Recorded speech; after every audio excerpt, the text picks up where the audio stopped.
5 things that recruiters and hiring managers do not want to see in your resume. If you have any of these, remove them now. By the way, my name is Chirag and I help people land jobs that they absolutely love. Give me a follow and I can help you too. Now, let's dive right into it.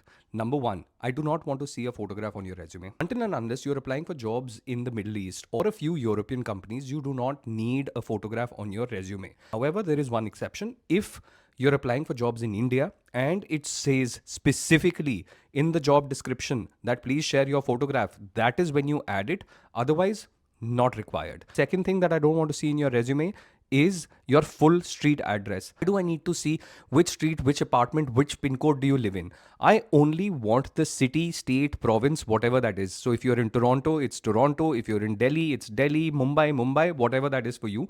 Just have the city or the state name or the province name. That is about it. Number 3, most importantly, and a lot of people make this mistake, you do not want an objective statement. Your objective, boss, is to land a job. That is your pure objective, nothing else. What you want instead is professional summary. That is where you talk about your number of years of experience, your achievements, results, awards that you won. Front load that with all the cool information that you can possibly share, because that is prime real estate.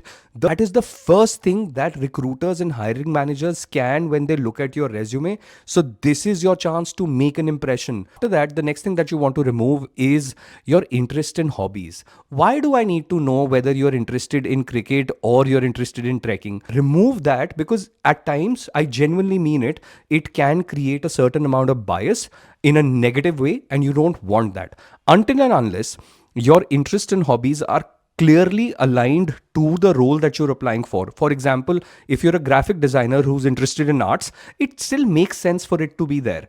Other than that, if you've done any volunteer work, I still am able to digest it. So I know that what kind of person you are outside of work, but primarily you're being hired to do a job. I only want things that are aligned to that. Last thing that you need to remove is references. Uska main kya karun us information ka? If I want references, would you not give it to me? Of course you will. If you actually want to have references, please keep them on your LinkedIn profile, because that's where it is more important, not on your resume. Here is my resume template that I have used to land interviews at Apple, Audi, BMW, Toyota, Under Armour, and all my mentees use this. And more importantly, in my next video, I'm going to help you create that kick-ass resume which you never ever have to customize for each and every job that you're applying for. For that, you need this particular template.